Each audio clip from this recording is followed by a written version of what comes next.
ఘనమైన వేడుకలకు సంతోషాల పండుగలకు గత 3 దశాబ్దాలుగా మీ కుటుంబంలో జరిగే ప్రతి తీపి జ్ఞాపకానికి ప్రత్యేకం Sri Manikanta sweets and bakery, main road, Kagarapuvalasa. శుభకార్యాలకు, ఫంక్షన్లకు ఆర్డర్లపై సప్లై చేయబడును. మంచం పట్టిన తండ్రి, అలాగే బడికి వెళ్తున్న చెల్లి, వీరిద్దరికీ తల్లిగా మారిన ఓ బాలిక.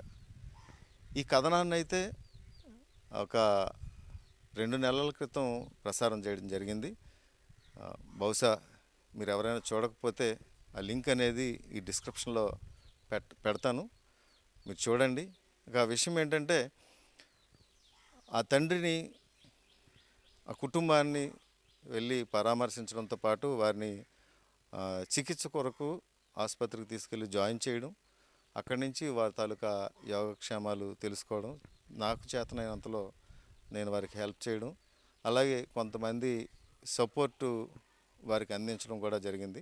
వారు ఇప్పుడు ప్రస్తుతం ఎలా ఉన్నారనేది మీ అందరికి చూపించే ప్రయత్నం అయితే చేస్తాను.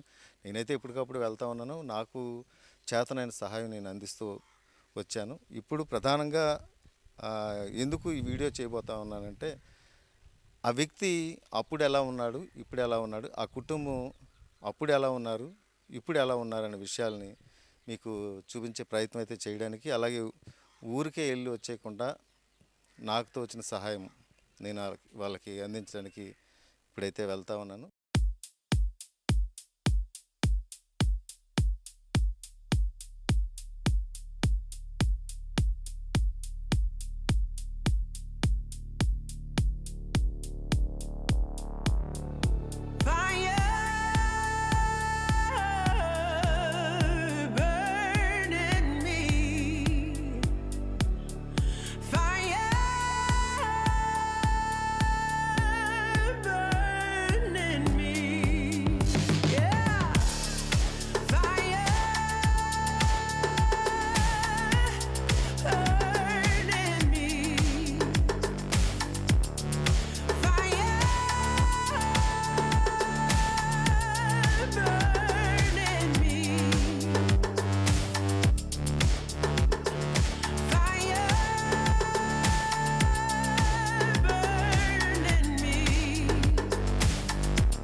సో ఎట్టకేలకు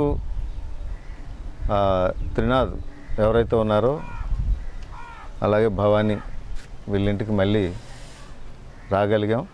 ఫస్ట్ టైం ఇక్కడికి ఏ పరిస్థితుల్లో మనం ఇక్కడికి వచ్చాం, అలాగే ఏ పరిస్థితుల్లో తన తండ్రిని హాస్పిటల్కి తీసుకెళ్ళాం, ఇప్పుడు ఏ పరిస్థితిలో ఉన్నాడనే విషయాన్ని కూడా మీకు చూపించాలి. ఈ విషయంలో వీడియో చూసిన చాలామంది స్పందించారు, చాలామంది నాకు స్వయంగా ఫోన్లు చేశారు. చాలా సంతోషం, ఎందుకంటే వారి పట్ల చూపించిన ప్రేమ కావచ్చు, అభిమానం కావచ్చు, ఒక బాధ్యత. ఎంతోమంది నన్ను ఫోన్లు చేసి పొగిడినప్పుడు నాకు చాలా ఆనందం వేసింది. అయితే నేను చేసింది చాలా చిన్న పని. సో నా చేతనైనంతలో నేను సహాయం చేశాను. కాకపోతే కొంచెం సమయాన్ని అయితే వెచ్చించాను వాళ్ళ కొరకు. వాళ్ళకి హెల్ప్ అనేది చేయడానికి నాకు దేవుడు అవకాశం ఇచ్చాడని చెప్పాలి, ఇంకేం లేదు. సో ఈరోజు మళ్ళీ వాళ్ళని కలుసుకొని వాళ్ళకి కొంచెం హెల్ప్ అనేది చేసి, వాళ్ళు తినడానికి కొంచెం నిత్యావసర సరుకులు కావచ్చు, అలాగే కొంచెం ఆర్థిక సహాయం ఇద్దామని చెప్పి ఈరోజు తిరునాథు అలాగే భవాని పిల్లలిద్దరిని కలవడానికి ఈరోజు సాక్ష్యం టీవీ తరపున నా సమాజం నా బాధ్యత కార్యక్రమంలో భాగంగా ఇక్కడ రావడం జరిగింది. నమస్తే అండి తిరునాథ్ గారు. నమస్తే సార్. ఎలా ఉన్నారు? బాగున్నాను సార్. దేవుడి దయ వల్ల కానీ గతంలో ఎలా ఉన్నారు అని అడగడానికి కొంచెం నాకు బాధ వేసింది. కాకపోతే పలకరించాలి, ఎలా ఉన్నారని అడగాలి కాబట్టి అడిగాను.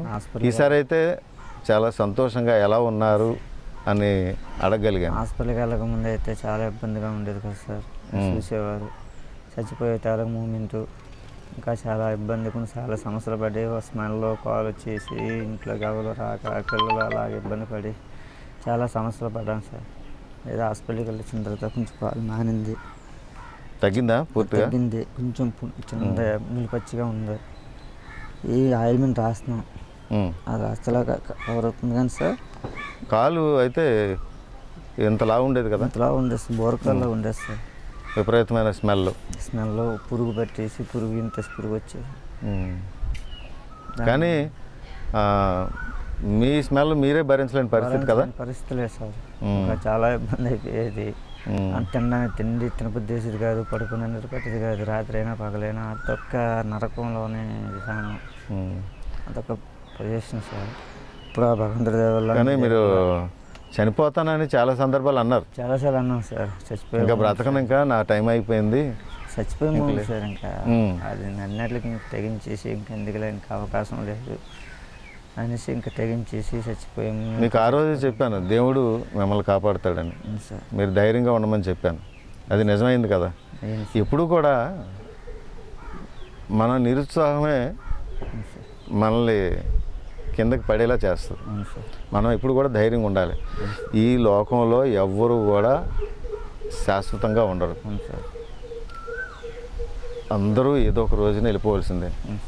కాకపోతే ఏంటంటే కాస్త ముందు వెనక ఇంకా మన ఆరోగ్యాన్ని మనం కాపాడుకోవడంలో నిర్లక్ష్యం చూపించినట్లయితే అప్పుడు కూడా అలా జరుగుద్ది. మనల్ని మనం ధైర్యపరచుకోవాలి. భగవంతుడి వల్ల మీరు మీ దృష్టిలో మేము పడిన కానించి ఆ హాస్పిటల్కి అలాగా మీరు జాయిన్ చేసి అక్కడి నుంచి ఇలాగే వచ్చాము. అప్పటి నుంచి భగవంతుడు మళ్ళీ చచ్చిపోయే విధానంలో కూడా ఇంకా బతకాలనే చిన్న ఆశ తల విధానంలో ఉంది. కాకపోతే ఇంకా అక్కడ ఇంకా చిన్నది రికవర్ అయితే అయ్యారు. మరి కొద్ది రోజుల్లో మీరు హ్యాపీగా ఇప్పుడు నడవగలుగుతున్నారు కదా? నడుస్తున్నాను సార్. నడుస్తున్నారు. కాకపోతే ఏంటంటే ఈ ముడుకులోని చిన్న ప్రాబ్లం ఉంది. అదే కొంచెం చాలా ఇబ్బంది పడేస్తుంది సార్. కాకపోతే కిందకి వచ్చి విధానం అంటే చాలా ఆ భగవంతుడి వల్ల, మీ దయ వల్ల, మా దేవుడి దయ వల్ల ప్రజెంట్ ఇక్కడ ఉన్నాను సార్. వీడియో చూసిన చాలామంది కూడా నాకు పర్సనల్గా ఫోన్లు చేశారు, ఎలా ఉన్నారు ఫ్యామిలీ ఏంటి అని చెప్పి అడుగుతూ ఉన్నారు. సో నాకున్న పని ఒత్తిడి, నాకున్న ఆఫీస్ వ్యవహారాలు బట్టి నేను మీ ముందుకు రాలేకపోయాను.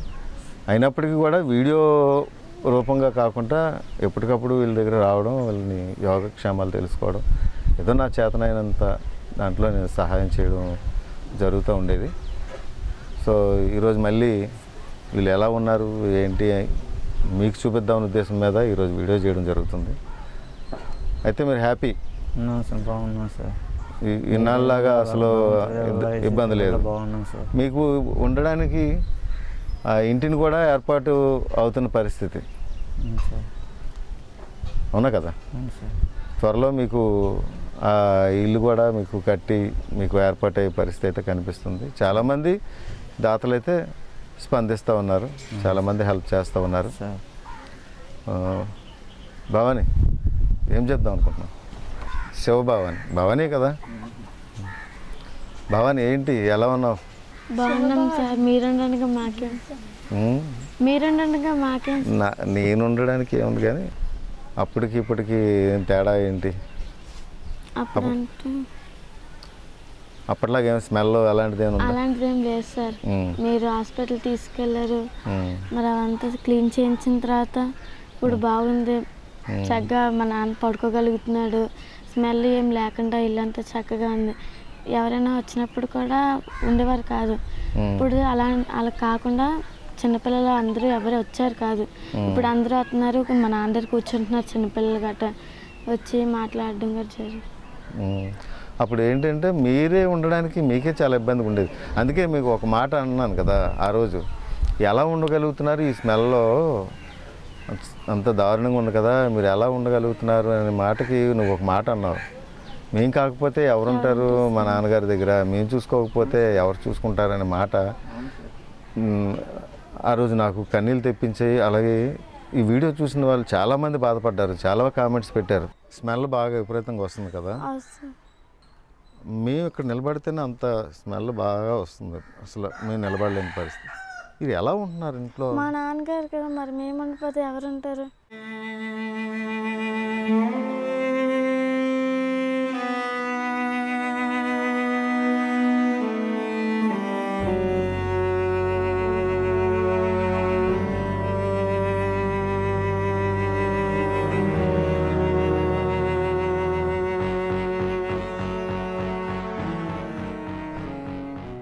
సో ఇప్పుడు మీరు బ్రతకడానికి ఏం చేస్తుంటావు నువ్వు మామూలుగా? బియ్యానికి వెళ్తాను అడుక్కోవడానికి, గుళ్ళకి ఏదైనా పండుగలు గట్రా వస్తే గుళ్ళకి వెళ్తాము, అడుక్కొని అవి తెచ్చుకొని బియ్యం డబ్బులు వాటితో అవి ఇవి కొనుక్కుంటున్నాం. సరే, ఇప్పుడు మీకేం కావాలి? మీకు ఎలాంటి హెల్ప్ కావాలి? నాన్నగారికి బాగుంటే చాలు. మీ నాన్నగారికి ఆ వ్యాధి ఏదో ఉందో అది తగ్గిపోతే చాలు. మరి తర్వాత ఇంకా పోషిస్తారు, మీ నాన్నగారు పోషిస్తారు. ఆ ఒక్క మాటకి చాలామంది ఏడ్చామని కూడా నాకు స్వయంగా చెప్పడం జరిగింది. ఎందుకంటే ఈ రోజుల్లో అమ్మా నాన్నల్ని విడిచిపెట్టి వెళ్ళిపోయే రోజులు ఇవి. ఏమిచ్చారు, ఏం తీసుకున్నాము, అంతవరకే బాగలేని పరిస్థితుల్లో వదిలి వెళ్ళిపోయే పరిస్థితుల్లో, అలాంటిది మీరు అంత దారుణంగా ఆ స్మెల్ అలా వచ్చినప్పుడు కూడా ఆ ఇంట్లోనే మీ నాన్నగారితో మీరు పిల్లలిద్దరు కూడా ఉండడం, ఒక తల్లిలాగా నువ్వు సేవ చేయడం మీ తండ్రికి, ఒక తల్లిలాగా వండి పెట్టడం, ఇవన్నీ చేయడం చాలా గొప్ప విషయం నాన్న. మాదేం ఉంది, జస్ట్ ఏదో వచ్చాము, మాకు చేతనైంది ఏదో సహాయం చేసాం. అయితే మీకు ఈరోజు కొంచెం ఇంట్లో తినడానికి కొంచెం రైసు, అలాగే మేము ఆడించుకుంటాం బియ్యం, ఆ రైసు, అలాగే ఆంటీ కొన్ని సామాన్లు కూడా కట్టింది, అవన్నీ మీకు ఇస్తాను. హ్యాపీగా చక్కగా మీరు వండుకొని తినండి. మీకు ఎప్పుడు అవసరం ఉన్నా నాకు ఫోన్ చేయండి. సరే సార్, తీసుకురండి. ఎప్పుడైనా పెట్టుకో.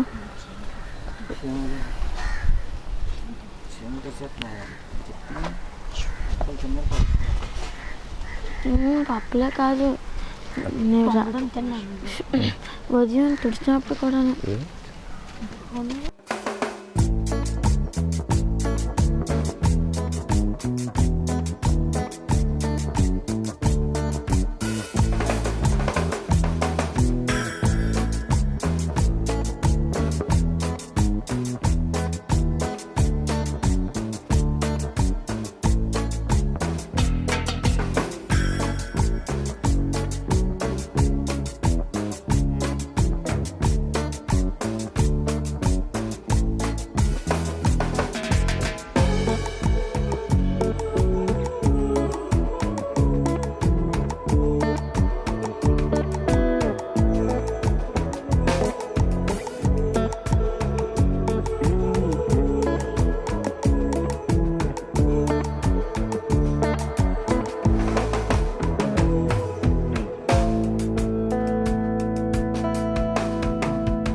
డబ్బులు నాయి కాదు.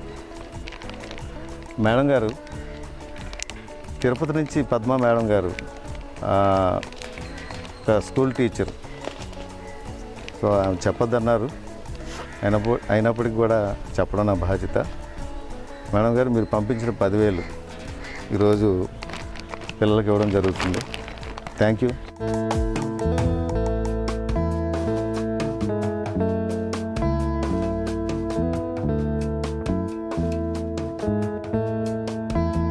థ్యాంక్ యూ మేడం, మాకు డబ్బులు పంపించినందుకు. Thank you teacher. ఇది ఈరోజు ఈ త్రినాథు మీరు కుటుంబానికి రావడానికి అవకాశాన్ని బట్టి మీ అందరికీ ధన్యవాదాలు తెలియజేస్తా ఉన్నాను. ఈ వీడియో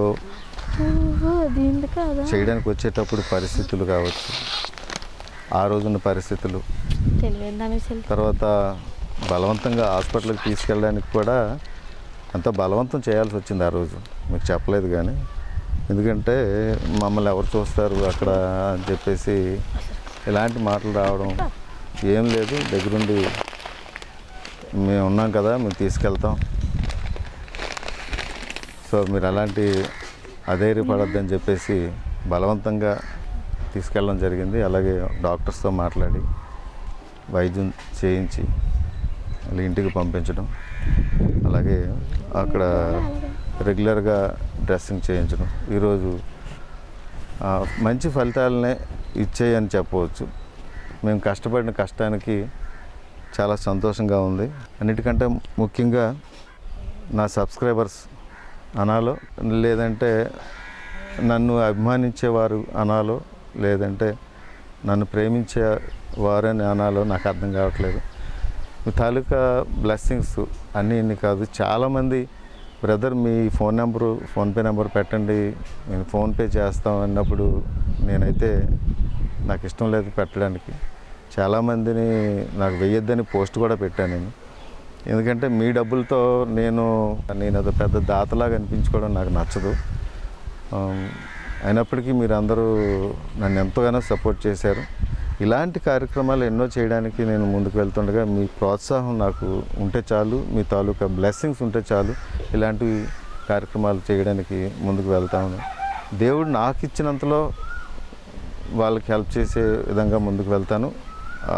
ఎప్పుడైనా ఇంకా క్లిష్ట పరిస్థితి వచ్చినట్లయితే తప్పకుండా మీ హెల్ప్ అయితే నేను కోరుకుంటాను. మరి ముఖ్యంగా పద్మా మేడం గారు ఈ పోస్ట్ చూసే నాకు ఫోన్ చేశారు. నాకు డబ్బులు నా ఫోన్పే కానీ గూగుల్ పే కానీ చెయ్యొద్దని పెట్టిన పోస్ట్ని చూసి ఆమె ఫోన్ చేశారు.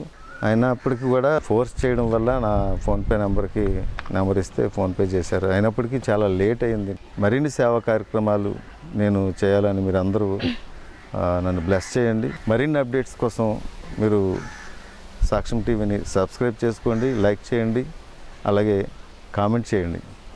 నమస్కారం.